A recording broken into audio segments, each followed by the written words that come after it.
bago pa siya mag-declare ng state of emergency, sinabi na sa amin ng Secretary na kailangan talaga yung travel time, kailangan pag-ginawain natin. Kasi pagka ang travel time umiksi, hindi lang makakabuti sa mga kababayan natin, pero ang laki ng tipid sa konsumo ng crudo, diesel, gasolina, and ang laki ng tipid sa gastos.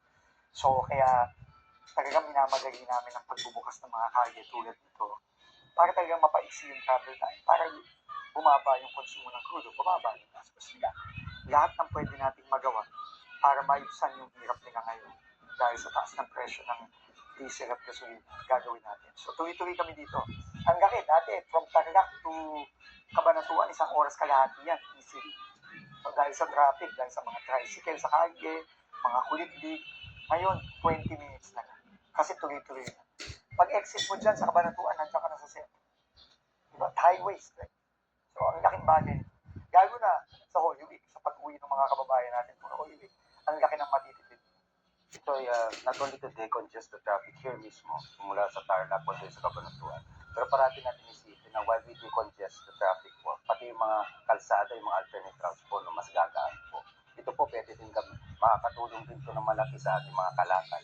Yung mga truck pwede po gamitin na napaka-importante po. Yan din po ay, kumbaga sabihin natin makakatulong din kahit papaano sa pagtaas ng presyo ng ating mga krudo, langis kasi nga mapapaiksi ang kanilang biyahe. Ayun lang po naman parating pinapaalala sa ating Pangulo na habang naghanap tayo ng solusyon dito sa problema natin sa langis, dapat tuloy-tuloy pa rin ang trabaho ng gobyerno, mas lalo ng DOT at DPWH pagdating sa mga infrastruktura. Dapat wag daw kami uminto at ipakita talaga sa taong bayan na ang gobyerno po ay talaga nagtatrabaho.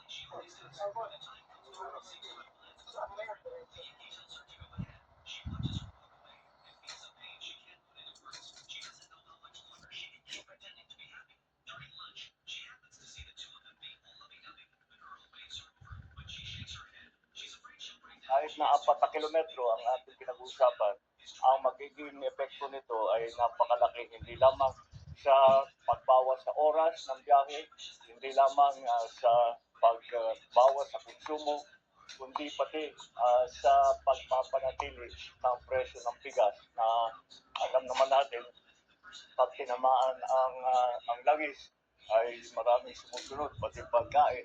Kaya yan ang inaabangan natin at inaalala natin.